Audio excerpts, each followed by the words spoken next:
Паспяховасць практыкі забяспечваецца ў першую чаргу падкаванасцю ў тэорыі, арыентавацца ў асноўных паняццях эканомікі, ведаць, з чаго пачынаць уласную справу і як скласці бізнес-план. З усім гэтым школьнікам аграгарадка Жарабковічы дапамагае падчас суботняга факультатыва дэкан факультэта эканомікі і права Баранавіцкага дзяржуніверсітэта.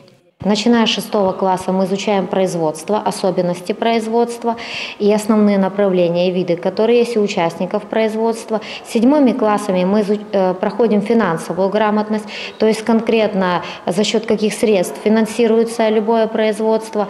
А уже непосредственно с более старшими классами, начиная с 8 класса, мы изучаем предпринимательство. То есть по ступенькам мы постепенно приходим к тому, что дети, которые обучаются в сельской местности, получают возможность, имея эти навыки, открыть собственное дело и стать предпринимателями. Вынікі не прымусілі сябе доўга чакаць. Адну з самых паспяховых ідэй прапанаваў 9-класнік Александр Русакевич. Паўсотенныя партыі фірменных канвертаў, якія сваімі рукамі робяць школьнікі, ужо заказалі 20 арганізацый. Суть этой идеи в том, чтобы создавать практически из ничего бумажные конверты с логотипами всевозможных организаций нашего района, чтобы затем им продавать их. В итоге у нас получаются конверты по такой же стоимости, как и почтовые, но с логотипами организаций. Они же пошли нам навстречу и охотно закупают нашу продукцию.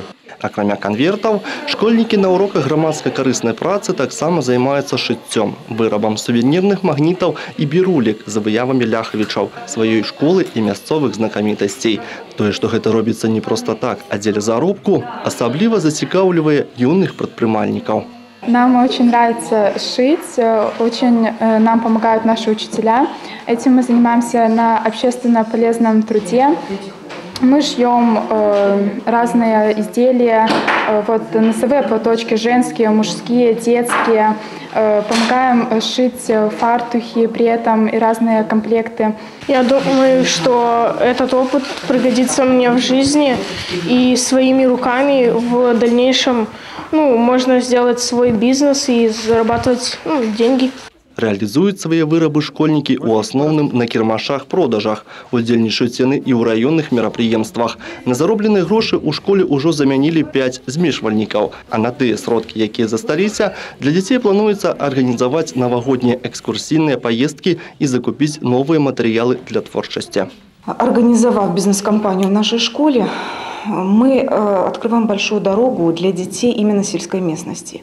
Не просто так, чтобы ребенок, закончив школу, не знал, куда пойти.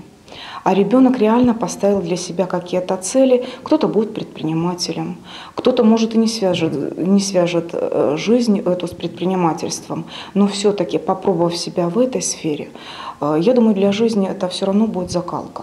Вучэбная бізнес-кампанія рэалізуецца ў школе ўсяго некалькі месяцаў, але натхнёныя поспехам дзеці і настаўнікі спыняцца не збіраюцца. І ў бліжэйшым часе нават плануюць паўдзельнічаць у рэспубліканскім конкурсе БРСМ «100 ідэй для Беларусі». Аліна Ракуць, Олег Завадскі, Юрый Титов, телерадиокомпания «Брест».